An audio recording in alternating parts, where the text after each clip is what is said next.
Assalamualaikum warahmatullahi wabarakatuh. Halo Bapak Ibu semua. Pada video ini saya akan mencoba membahas terkait seleksi pegawai pemerintah dengan perjanjian kerja tahun anggaran 2024. Khususnya untuk menjawab pertanyaan, apakah yang ikut seleksi P3K tahun anggaran 2024 ini hanya untuk pegawai non-ASN yang sudah terdata pada database BKN atau yang sudah ikut pendataan BKN. Kemudian, apakah guru swasta itu boleh mendaftar P3K? Nah, untuk menjawab semua pertanyaan itu, saya di sini sudah menyediakan ada keputusan Menpan RB nomor 347 tahun 2024 tentang mekanisme seleksi pegawai pemerintah dengan perjanjian kerja tahun anggaran 2024. Oke, kita langsung menuju ke sini. Nah, di sini untuk yang diktum pertama ya, pengadaan P3K tahun anggaran 2024 dilakukan untuk memenuhi kebutuhan A. Jabatan fungsional, B. Jabatan pelaksana. Kebutuhan sebagaimana dimaksud pada diktum pertama itu diperuntukkan bagi pelamar. Nah, jadi di sini ini adalah yang boleh melamar P3K atau yang boleh ikut seleksi P3K. A. XTHK2, B. Tenaga non-ASN. XTHK2 yang di sini adalah pegawai yang terdaftar dalam pangkalan database XTHK2 pada BKN dan aktif bekerja pada instansi pemerintah. Nah, jadi yang pertama itu khusus untuk XTHK2 ya. Kemudian yang kedua adalah tenaga non-ASN. Tenaga non-ASN yang dimaksud adalah pegawai yang terdaftar dalam pangkalan data atau database tenaga non-ASN BKN dan aktif pada instansi pemerintah, atau pegawai yang aktif bekerja pada instansi pemerintah paling sedikit 2 tahun terakhir secara terus-menerus. Nah, jadi kesimpulannya, untuk menjawab pertanyaan tadi, apakah yang mendaftar P3K itu hanya untuk pegawai atau non-ASN yang sudah ikut pendataan? Jawabannya adalah tidak, meskipun belum masuk database, asalkan aktif bekerja pada instansi pemerintah paling sedikit 2 tahun secara terus-menerus, ini juga boleh mendaftar P3K. Yang menjadi catatan di sini adalah aktif bekerja pada instansi pemerintah. Berarti kalau misalkan guru itu harus bekerja pada sekolah negeri.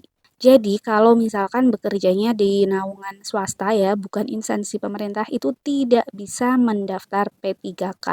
Nah, lalu untuk yang swasta bagaimana? Nah, karena yang bekerja di naungan swasta tidak bisa mendaftar P3K, jadi silakan Bapak Ibu yang merasa bekerja di lingkungan swasta bisa mendaftar CPNS dengan catatan usianya masih memenuhi syarat ya. Atau fresh graduate juga bisa mendaftar CPNS. Untuk guru sendiri, Kementerian Agama ya, Kementerian Agama itu di tahun anggaran 2024 ini memberikan kesempatan kepada guru-guru yang bekerja di instansi swasta, madrasah swasta, dan juga fresh graduate untuk mendaftar CPNS. Jadi di Kementerian Agama ini nanti ada formasi CPNS untuk guru. Nah, kemudian di sini yang saya akan bahas lagi adalah pada diktum ke-12 bahwa seleksi P3K itu nantinya terdiri dari seleksi administrasi dan seleksi kompetensi. Jadi untuk tesnya atau seleksinya hampir sama seperti tahun sebelumnya ya. Yang pertama ada seleksi administrasi.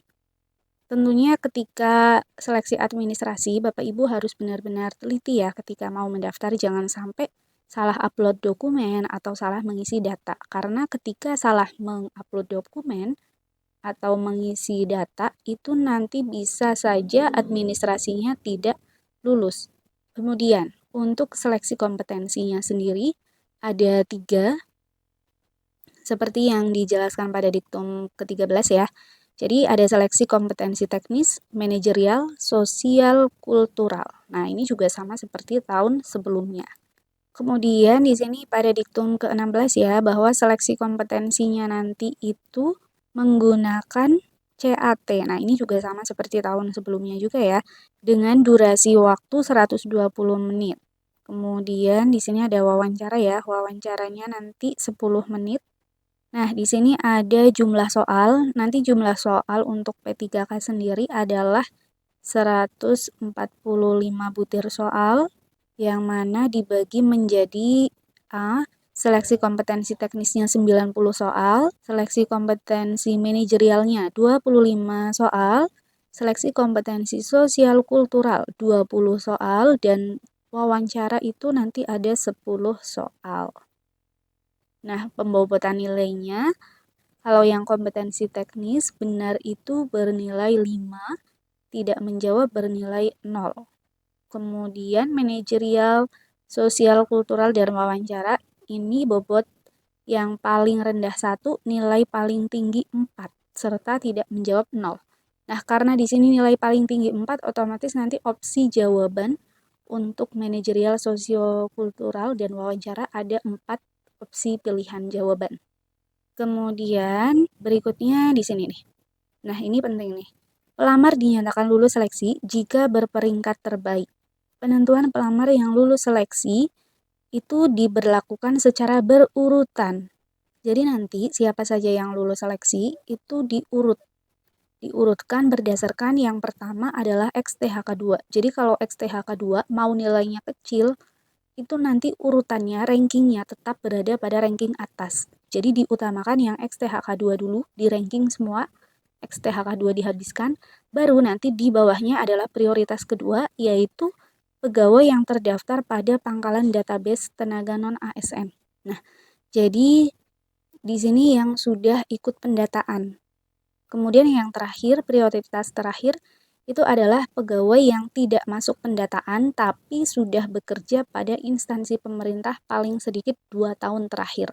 Namun untuk yang kategori C ini ya, yang belum masuk pendataan itu peluangnya sangat kecil karena ketika dilihat dari usulan formasi yang ada di Kementerian Agama ya khususnya, itu kalau dilihat, kalau saya perhatikan, usulan formasinya itu benar-benar sesuai seperti yang pendataan, sesuai seperti yang ikut pendataan. Makanya kalau misalkan bekerja pada sekolah negeri, madrasah negeri, tapi kok belum ikut pendataan, saya sarankan untuk ikut CPNS saja. Atau kalau mau nyoba P3K ya boleh dengan catatan harus melihat kembali formasinya nanti, apakah formasinya itu tersedia, memang tersedia lebih di luar yang pendataan atau hanya untuk yang pendataan saja. Karena kalau dilihat dari data Kementerian Agama yang kemarin sempat muncul ya, terkait data usulan formasi, itu kalau saya perhatikan hanya yang masuk pendataan saja yang ada formasinya. Tapi ya kembali lagi ke Bapak Ibu, silakan kalau mau nyoba P3K ya silahkan. Hanya saja harus dipikirkan kembali ketika memang belum masuk pendataan. Nah, itu saja yang saya bahas di video kali ini. Semoga bisa membantu Bapak Ibu semua dan memberi gambaran sedikit untuk Bapak Ibu semua. Semoga Bapak Ibu semua yang menonton video ini bisa lulus seleksi ASN ya, baik CPNS maupun P3K di tahun anggaran 2024 ini. Amin. Terima kasih. Wassalamualaikum warahmatullahi wabarakatuh.